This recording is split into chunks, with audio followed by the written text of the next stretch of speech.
Hi, welcome to this video. I'm going to guide you through how to use Excel conditional formatting based on another cell. Now, to use Excel conditional formatting, you need to use a custom formula rule, right?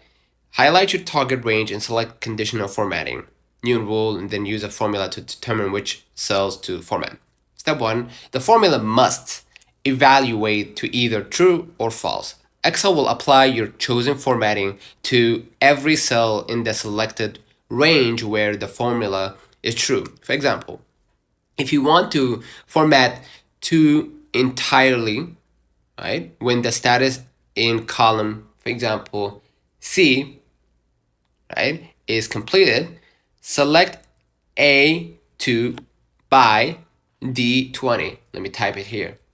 A to by D20, right? And use the following formula, right? Like this.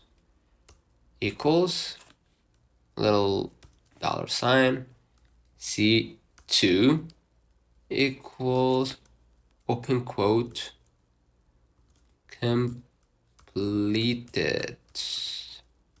close quote. Now, use the right cell references.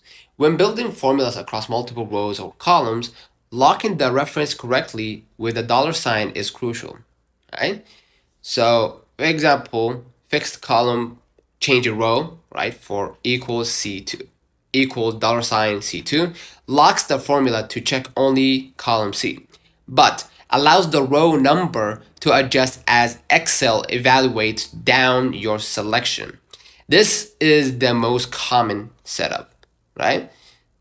Now, for example, equals C $sign 2 locks the row but evaluates columns dynamically. You have also equals $sign C $sign 2, right? This means that you can always checks one exact specific cell across your entire selection. Now, you can use multiple conditions, right? You can format cells based on multiple criteria by nesting and or statements within your formula. Okay, so for example, let me type it here, right? Equals and open quote, like this, $sign C2 equals completed, right? Close quote, and $sign D, right? To more or less, okay, then 90, right? Using or, same thing, but minus and. So you're gonna just type or, right?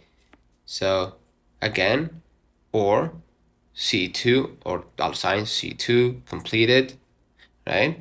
D2, for example, in progress, in progress. Of course, open quote, close quote. Oh, here, close quote. All right, okay. So basically, that's it. Consider liking this video, subscribing, and if you don't know how to access the conditional formatting, all you gotta do is just head over here, insert, not insert, excuse me, format, conditional formatting, go ahead here, add another rule, right? Go inside this rule, right? And you can apply this formula that I just gave you, right? Until next time, see you.